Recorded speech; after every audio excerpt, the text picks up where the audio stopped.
Assalamualaikum, selamat pagi semuanya. Semakin semangat ya untuk belajar hari ini. Materi yang akan Ibu sampaikan hari ini cukup banyak, jadi semoga kalian bisa tetap berkonsentrasi dan dapat memahami materi yang akan Ibu sampaikan. Materi hari ini itu tentang peta, kenampakan alam, dan juga nilai-nilai Pancasila. Pada materi yang pertama yang akan kita bahas yaitu karakteristik geografis Indonesia dalam peta. Nah, peta sendiri adalah gambaran seluruh atau sebagian permukaan bumi. Peta dilukiskan di suatu bidang datar dengan skala tertentu. Nah, contoh petanya ini yang ada di sini ya. Nah, ini peta yang di belakang. Lalu, peta itu ada dua macam. Yang pertama ada peta umum, peta yang menggambarkan suatu daerah secara umum seperti peta Indonesia, yang ini atau yang sebelumnya, dan ada peta khusus. Nah, kalau peta khusus ini adalah peta yang menggambarkan hal-hal khusus dari suatu daerah. Contohnya itu bisa peta kepadatan penduduk, peta persebaran hewan, peta persebaran tumbuhan, dan peta lainnya. Di sini ada contoh peta kepadatan penduduk. Peta kepadatan penduduk ini termasuk ke dalam peta khusus karena peta ini menggambarkan banyaknya penduduk atau padatnya penduduk pada setiap daerah provinsi di Indonesia. Nah, masih ingat ya ada berapa jumlah provinsi di Indonesia? Ya, ada 34 provinsi ya, tapi sayangnya di peta ini, khususnya di peta Pulau Kalimantan, ini masih menggambarkan 33 provinsi. Mudah-mudahan ada peta terbaru yang menggambarkan kepadatan penduduk di ke-34 provinsi di Indonesia ya. Nah, sekarang kita bahas petanya. Di peta ini terdapat beberapa warna. Setiap warnanya di sini menggambarkan banyaknya kepadatan penduduk di setiap daerah. Contohnya di sini, warna hijau muda ini menggambarkan kurang dari 10 orang per 1 kilometernya. Sedangkan yang kedua ini jumlah kepadatan penduduknya itu 10 sampai 49 orang dalam 1 kilometer. Sampai yang terakhir yang warna merah ini yang paling padat penduduknya yaitu lebih dari 1.299 orang. Sekarang kita amati bersama.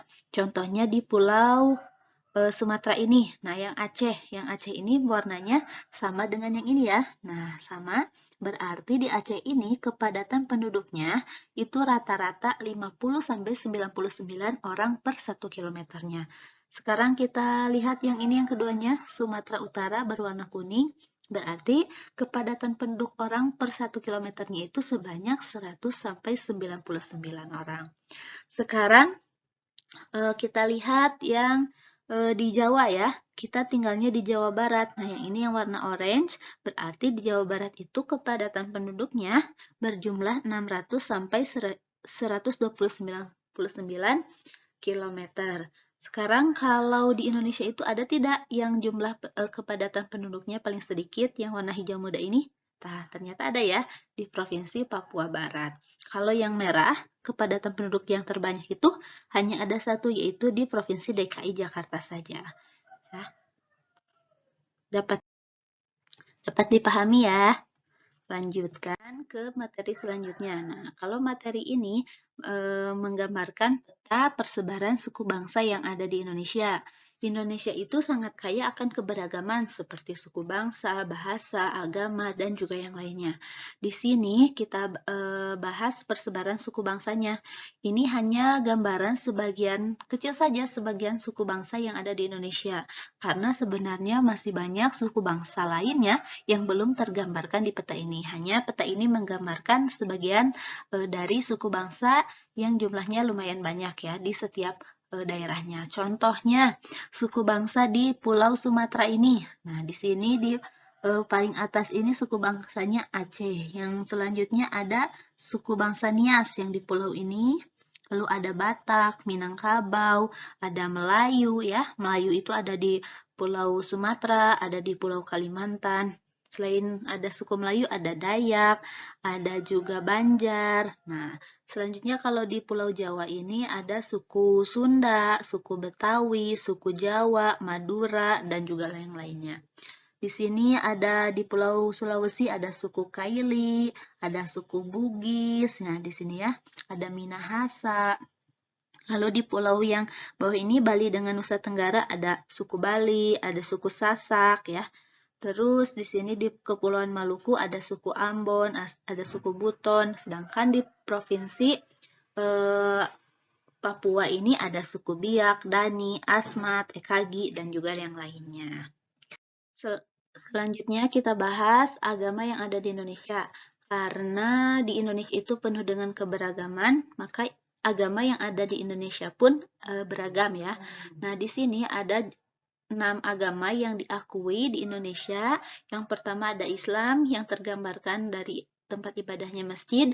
Yang kedua ada agama Katolik, yaitu tempat ibadahnya di gereja katedral. Dan yang ketiga ada Kristen Protestan, tempat ibadahnya di gereja. Selanjutnya ada agama Konghucu, ini tempat ibadahnya di kelenteng. Yang kelima ada agama Hindu di pura, dan yang terakhir ada agama Buddha yang tempat ibadahnya di vihara. Jadi sangat banyak keberagaman di negara kita ya. Selanjutnya, kita akan bahas mengenai kenampakan alam yang ada di Indonesia.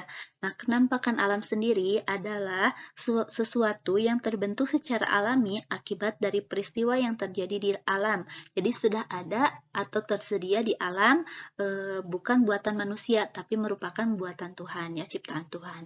Nah, sekarang kita bahas satu persatu kenampakan alam yang sangat beragam di Indonesia di setiap pulaunya. Sekarang yang pertama ini dari Pulau Sumatera dulu. Di Pulau Sumatera ini sebenarnya sangat banyak penampakan alamnya, tapi yang ditampilkan di sini ada beberapa ya. Contohnya yang pertama ini ada Gunung Kerinci. Nah, Gunung Kerinci ini sudah terkenal ya, adanya di Provinsi Jambi. Adanya di Provinsi Jambi di sekitar sini. Nah, gunung ini merupakan gunung tertinggi di Pulau Sumatera. Yang kedua ada Gunung Dempo. Ini merupakan gunung yang berada di Provinsi Sumatera Selatan. Selanjutnya ada Danau Toba ya. Untuk kalian sudah mengenal Danau Toba dengan legendanya. Nah, Danau Toba ini merupakan salah satu danau yang paling terbesar di Indonesia. Nah, letaknya di sini ya, di Provinsi Sumatera Utara. Nah, bagian yang biru ini. Selanjutnya ada Sungai Musi. Nah, ini merupakan ikon atau simbol yang terkenal dari Kota Palembang di sini ya. Nah, di sini di sekitaran ini Sumatera. Maaf di sebelah sini ya. Nah, terus selanjutnya ini ada Pantai Tanjung Tinggi. Nah, kalau Pantai Tanjung Tinggi ini, jika kalian pernah lihat di suatu film, adanya di sini di Provinsi Bangka Belitung ya, di film Laskar Pelangi. Selanjutnya dari Pulau Jawa, di tempat tinggal kita berada. Nah, di sini ya, kalian kan tinggalnya di Bandung, berarti di sini ya. Nah, di Pulau Jawa tersendiri ini kenampakan alamnya sangat beragam. Yang pertama ada Gunung Merapi. Nah, yang ini ya yang pernah meletus sebelumnya, letaknya ini ada di Yogyakarta. Yang selanjutnya ada Gunung Bromo. Nah, Gunung Bromo ini terkenal dengan keindahannya, adanya di Provinsi Jawa Timur. Selanjutnya ada Gunung Tangkuban Perahu. Letaknya di mana? Adanya di Jawa Barat ya. Lalu ada Pantai Carita, ini letaknya di Provinsi Banten, dan ada Sungai Bengawan Solo yang letaknya di Jawa Tengah. Selanjutnya, kenampakan alam di Pulau Kalimantan. Nah, Pulau Kalimantan seperti ini ya gambarannya. Untuk Pulau Kalimantan tersendiri, ada Gunung Liangpran. Ini letaknya ada di Kalimantan Timur, sebelah sini. Lalu ada Gunung Bukit Raya, ini letaknya di Kalimantan Tengah. Ada Sungai Kapuas yang letaknya di Kalimantan Barat. Sungai Kapuas ini merupakan sungai terpanjang di Indonesia ya. Nah, ini hanya gambaran beberapa liukan saja, sebenarnya masih sangat panjang. Lalu ada Pantai Derawan, ini letaknya di Kalimantan Timur. Selanjutnya di Pulau Sulawesi. Nah, Pulau Sulawesi yang bentuk pulaunya ini cukup unik ya, seperti membentuk huruf K nih, seperti ini. Kenampakan alamnya yang pertama ada Gunung Nona. Gunung Nona ini letaknya di Sulawesi Selatan, yang ini. Lalu ada Gunung Soputan, ini letaknya di Sulawesi Utara. Ada Laut Bunaken. Nah, kalau Laut Bunaken ini merupakan salah satu laut yang terkenal dengan keindahan alam bawah lautnya ya, yang dijadikan sebagai taman nasional. Lalu ada Maaf, ini harusnya bukan Sungai Tomini ya, tapi Teluk Tomini. Nah, letaknya yang ini, yang di pas belokan huruf K-nya. Nah, di sini ya. Selanjutnya ada Pulau Bali dan juga Nusa Tenggara. Ini Pulau Bali, ini Pulau Nusa Tenggara, yang terbagi Pulau Nusa Tenggara Barat dan juga Timur. Yang pertama, kenampakan alam di Pulau Bali ini ada Gunung Agung dan juga Pantai Kuta yang sudah sangat terkenal. Lalu kalau di Pulau Nusa Tenggara ini ada Gunung Rinjani, nah, yang cukup digemari ya kalau dengan orang yang suka naik gunung. Lalu ada Pantai Pink yang terkenal dengan Labuan Bajo yang letaknya di Pulau Komodo. Selanjutnya di Pulau Maluku dan juga Pulau Papua. Contoh kenampakan alamnya ini Pantai Ora dan juga Gunung Binaya. Lalu kalau di Papua ini ada Gunung Jayawijaya. Kalau kalian lihat lebih dekat lagi di sini di Gunung Jayawijaya ini terdapat es abadi ya. Nah, kalau di sini kenapa ada es abadi? Karena Gunung Jayawijaya ini merupakan gunung tertinggi di Indonesia ya. Nah, di sini ya, yang letaknya ada di Papua. Selanjutnya ada di sini itu Raja Ampat ya, yang terkenal dengan keindahan alamnya. Letaknya ada di Papua. Nah, sampai di sini mudah-mudahan paham ya. Nah, selanjutnya karena kita masih bahas mengenai keberagaman nih di Indonesia, kita lanjutkan ke keadaan iklim di Indonesia. Nah, bagaimana keadaan iklim di Indonesia itu ya? Nah, karena bentang alam di Indonesia atau kenampakan alam di wilayah Indonesia ini bervariasi, artinya beragam, tidak terlepas dari keadaan iklim di Indonesia tersendiri ya. Nah, iklim sendiri merupakan keadaan rata-rata cuaca pada suatu wilayah dalam jangka waktu yang relatif lama. Sedangkan cuaca itu keadaan suhu udara, tekanan udara, curah hujan, angin, dan sinar matahari pada waktu pendek dan tempat tertentu.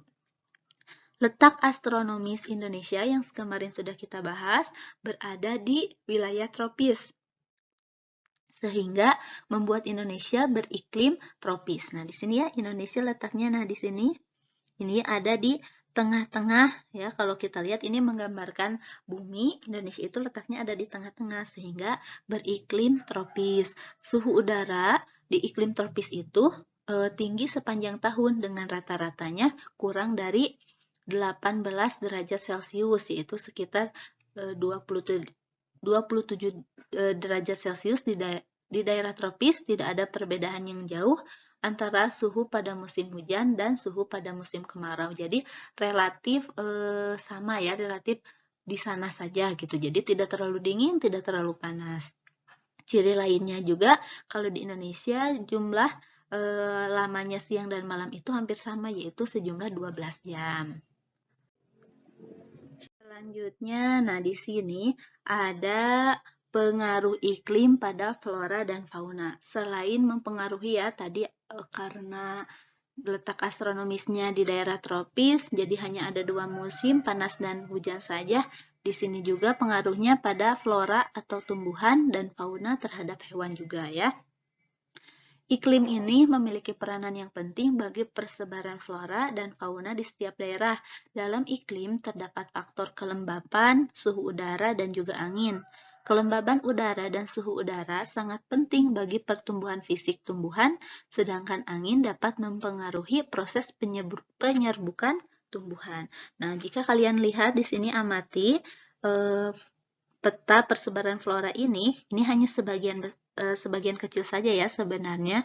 Lebih banyak lagi jenis tumbuhan atau flora yang terbagi ke dalam beberapa daerah di Indonesia ini. Nah, jika kita amati lebih lanjut datanya ini, persebaran flora di Indonesia itu ada bagian barat dan juga ada bagian timurnya. Kalau untuk yang bagian barat ini disebutnya Indomalayan. Di sini ya, mencakup Sumatera, Kalimantan, Jawa, dan juga daerah Bali di sini ya. Nah, karakteristiknya itu sendiri, floranya, jenis tanamannya ini terdapat berbagai jenis rotan. Lalu jenis tumbuhannya jenis tumbuhan matoanya sedikit, jenis anggreknya juga sedikit, dan terdapat berbagai jenis nangka. Tidak terdapat hutan kayu putih ya kalau di daerah barat. Sedangkan kalau di daerah timur, yaitu Indo-Australian, ini meliputi daerah Sulawesi, Nusa Tenggara, Maluku, dan juga Papua, memiliki karakteristik yang berbeda dengan yang di barat, yaitu tidak terdapat berbagai jenis rotan. Nah, kalau di sini adanya tanaman atau hutan kayu putih ya yang tidak terdapat di barat. Lalu di sini terdapat jenis anggrek dan tidak terdapat jenis nangka ya. Nah, mungkin itu beberapa contohnya. Nah, selanjutnya di peta ini merupakan peta persebaran fauna atau hewan yang ada di Indonesia. Fauna di Indonesia sendiri itu dibagi menjadi ke dalam 3 wilayah. Wilayah barat, tengah, dan juga timur. Untuk yang barat tersendiri ini disebutnya juga adalah tipe asiatis, yaitu bagiannya Sumatera, Kalimantan, Jawa, dan juga Bali. Nah, biasanya kalau di tipe asiatis atau bagian barat ini, hewan mamalianya itu biasanya berukuran sangat besar. Contohnya ini ada gajah, ada harimau, orang utan, badak bercula 1, dan juga yang lainnya. Nah, kalau yang tengah ini merupakan tipe peralihan disebutnya. Nah, kalau di sini contoh hewan endemiknya itu ada anoa, ada babi, ada komodo, dan juga yang lainnya. Kalau untuk bagian timur, ini disebutnya tipe australik, yaitu yang di sini ya, yang kemarin dekat dengan benua Australia. Ini mirip-mirip hewan ini dengan yang ada di Australia. Contohnya apa saja? Ada kanguru, ada burung cendrawasih, burung nuri, dan juga yang lainnya masih banyak ya. Nah, selanjutnya materi mengenai nilai-nilai luhur Pancasila dalam kehidupan sehari-hari. Negara Indonesia tadi adalah negara yang sangat besar ya. Hal tersebut tercermin dari kondisi geografis Indonesia dan keragaman masyarakat di dalamnya. Keragaman tersebut antara lain tadi ya, ada suku, budaya, dan juga agama. Tapi keragaman ini tidak membuat Indonesia menjadi bangsa yang terpecah belah, tetapi tetap bersatu dengan berdasarkan nilai luhur Pancasila. Nah, nilai luhur ini dalam setiap silanya tercermin dalam kehidupan berbangsa dan bernegara bagi masyarakat Indonesia. Walaupun di Indonesia ini terdapat banyak keragaman, tapi kita masih dapat bersatu ya. Materi terakhir, sikap kepedulian yang sesuai dengan nilai Pancasila. Karena Pancasila merupakan pedoman hidup masyarakat Indonesia, jadi setiap kegiatan dan tindakan kita itu harus mencerminkan nilai pada Pancasila ya, demi terwujudnya masyarakat Indonesia yang damai dan sejahtera. Nah, berikut ini beberapa nilai luhur Pancasila yang menggambarkan setiap silanya ya. Yang pertama itu, sila pertama, nilainya ini adalah hubungan masyarakat Indonesia dengan Tuhan Yang Maha Esa. Artinya, setiap kegiatan atau tindakan kita ini harus sesuai dengan ajaran agama masing-masing ya.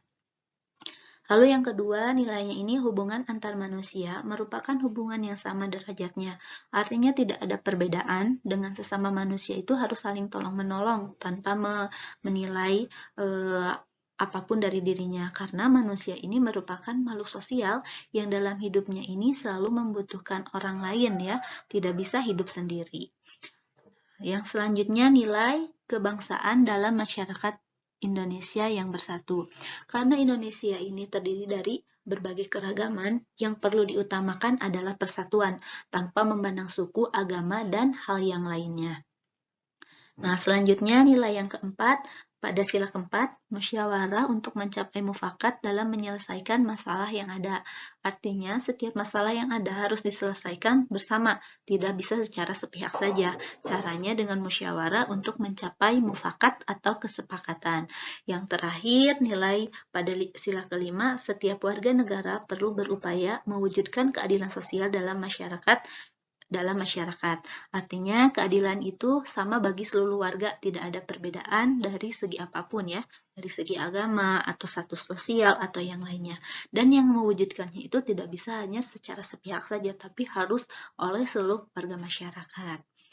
Nah, ini merupakan materi terakhir untuk hari ini. Mudah-mudahan kita semua dapat menerapkan nilai-nilai luhur Pancasila ini dalam kehidupan kita ya, sehingga kita dapat hidup aman dan damai. Sekian untuk materi hari ini, mudah-mudahan dapat kita pahami bersama ya. Terima kasih. Wassalamualaikum warahmatullahi wabarakatuh.